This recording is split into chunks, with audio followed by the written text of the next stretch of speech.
Iswa no pang tia ma ngay tình lung ma ngay na khat chun le zanin aveng pho va alal thu tlenga tang chuan Iswan min ma ngay ka sia ama ata chokania Iswan min ma ngay ka loma ama in min tlan na ni ingi ka lim than min zo chuan Krista ka tana thi tu tin Bible in wen shil boka no pang te local ra u Iswan min ma ngay ka sia ama ata chokania Iswan min ma ngay ka loma ama in tlan ani Iswan no pang dil na asya alal thu tlenga tang chuan local ro u I fakang van ram phai phu leng tenen Iswan min ma ngay ka sia ama ata chokania Iswan min ma ngay ka loma ama in min tlan ani Khovel sung tin reng le lung thlu ka dilo ngam sak na nen ril ru moi le thiam hlim na chu kum ka dil zo chung zong ai chuan lom na a khat ril ru thiam hlim a moi tu tin parain phak zai vor ril ru thiam hlim chuan aning lo thlai li nenin Khovel ro puina ka dil chuan sirva ang a thlok bo thin ril ru tha thiam hlim lu tak chuan kum thlawn chen nin min nem thei lom na a khat ril ru thiam hlim a moi tuk tin parain phak zai vor ril ru thiam hlim chuan aning lo thlai li nenin kadil na hi thun le zanin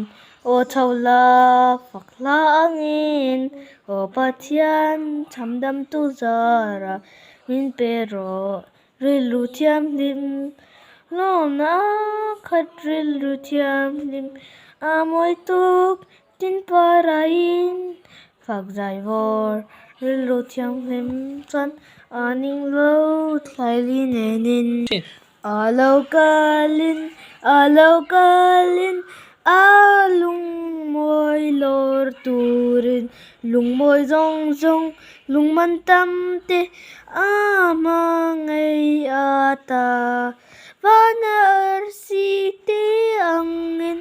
alalu khum ti moin vro pui takin an engang alalu khum atan alor khomang aram wada turin afim zong zong a eng zong zong ama ngay ata wana arsi de angin alalu khum ti moin ropoi takin an engang alalu khum atan no pang te te Iswa ma ngay tu te chung lung mon yin man tam tu an ni ala ngay ata wana arsi te angin alalu khum ti moin ropoi takin an engang alalu khum atan femfemtea hi tuna ron sakha sabla sathiam lawin ti mai thema se kan zirna la rei lawa Christian na bu mi kan sanga mi alawa chu nimin pya atang khan kan zira chuan nimina alokalin ti phei hi chu nimina azir chawania kan ron save mai ni kha bang khan nakina kan zir ze langa dang hna te po hi khwa chat lai khan kan han sa kan zira mizo tong hi azir mi alawa a o b hi azir mi alawa ma se tu ma zirtir ngai lavin fapate hi mami te femate po hi ti hian mi zo tong an siar thiam ma makkatia bible te pon siar thiama tian hla thu te pon ron siar thiam ve mei zela chuwang chuan kalom tak zela ni kan zirna mei nya kan da tha mei tiang youtube ba kan lo ngai thla ve ru